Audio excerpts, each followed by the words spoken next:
Tada Müslüman doğumudun bir soruğu. Dan atandan sonra ta gün okuyansa hayır namaz okuytan var ya.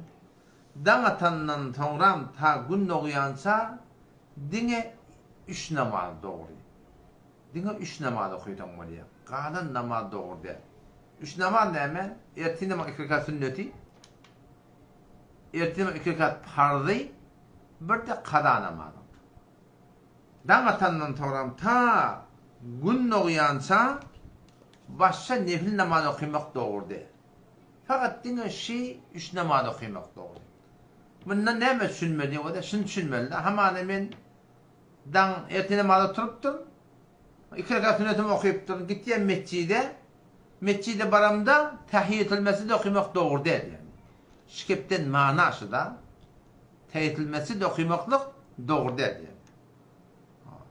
Bir konu baştaki namazlarda okuyordum. On ayrı temel izahı vurulma. Yani şu taada dan atandan sonra ta gün okuyansa ertesi 2 rekat sünnetini okuyan, ertesi namazın 2 rekat farzını okuyan, bir de ne yapayım? Kaza namazını okuyan. Başka namaz o taada doğru değil. İşte